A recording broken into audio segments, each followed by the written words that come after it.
Hi guys, welcome to this short episode. Today I'm just going to do a quick little demo on the Canon 250D. This is a mid-range entry-level camera.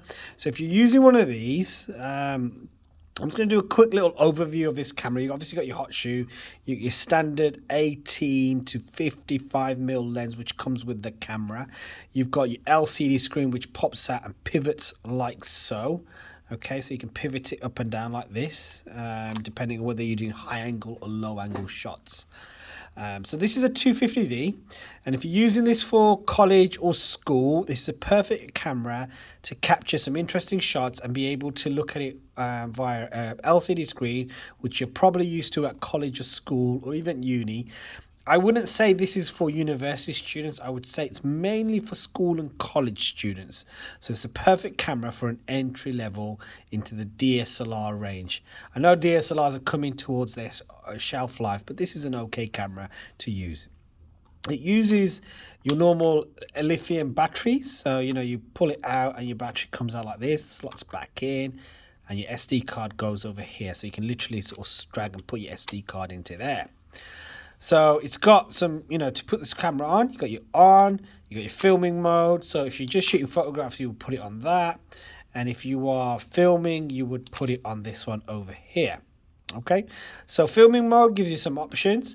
Photographic gives you some options. This little green button here is your auto mode.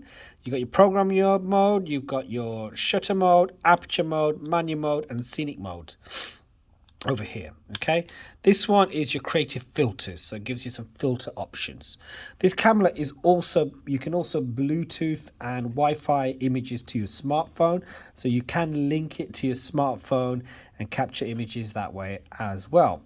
To view your pictures, you click on that little icon and you can view your pictures. So I haven't got any pictures because I've not got an SD card in the camera. So you click on that, and if you want to delete, you click on that and you would set and it will allow you to delete your pictures. This is your main menu. So if you click on that and hover through it, you've got all your various settings for your camera. So you've got your Bluetooth settings, you've got your selective folder settings, you've got your drive mode. So if you want to do like you want to give it a timer, for example, you've got your enable viewpoint. So you enable it, disable it. You've got your image size, so you can have it different sizes, large, etc. You've got your image review, so when you take a picture, it will stay on for 2 seconds and you can see what the picture looks like. You've got shutter release with a card, and you got flash controls here as well, so you can have automatic flash. So I usually leave it on automatic for this one. So you got various settings over here.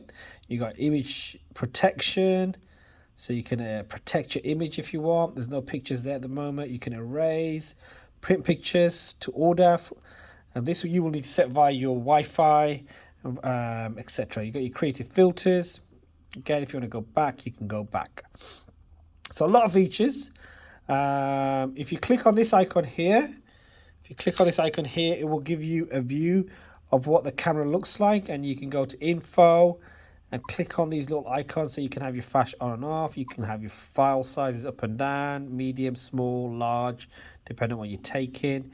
Your little timer over here, so you can have a 2-second delay, a 3-second delay. Your autofocus, so you can have autofocus, choose different focus points. So focus single point, so on your, if you got like a subject you want to select. So if I click on that, it will autofocus onto there. Again, if I click on info, I can have spot focus, tracking. Tracking is quite good for sports photographers. If you click on that now and move that around. So if I click on that, for example, and I move it around, so it will track that object, which is quite cool. Again, if I go back to menu, I've got evaluative, the next one down, which is zone focus, it selects a bigger focus area, which is quite useful as well. So if I could go back, and click on here again, click on this set button, I've got this icon here, which allows me to add filters like this. I don't really like those, to tell you the truth. I'm just going to have it on that. Again, click on set, go back to this little icon here, choose filters. You can select different filters if you want, and I am shooting at the moment scenic mode. So you can add these different filters, which I'm in filter mode. If I go to manual mode, and again, let's click on set. I've got my white balance over here, which I can set. Again, if I go back, I've got my shutter speed, and I can increase and decrease the shutter speed here. I've got my aperture, and I can increase and decrease my aperture over here as well. And I've got my ISO, which are probably the three main things that you need to be aware of when you're taking photographs. Again, you can go back. If you click on the Q button, you've got your autofocus, which I just mentioned. Okay, Q button, you've got one shot, you've got your spot metering, you've got your file size, you've got, what does that one do? You've got your light optimizer, so you can increase and decrease depending on the amount of light you've got in your scene. Your picture style, so if you want it black and white, you can select those as well. Monochrome obviously is black and white. So you've got quite a few settings there as well in your manual mode.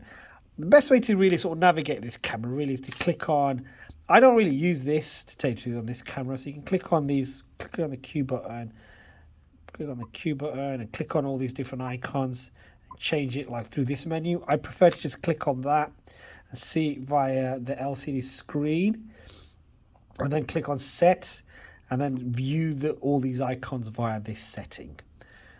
So click on Q, so click on that icon there, that gives me this screen. If I click on that one, I can see in, you know, there's something going on in the background there. And then I can sort of change by clicking on this icon and change all these different things that I've just mentioned about 2 minutes ago. So yeah, some features and settings on this Canon 250D.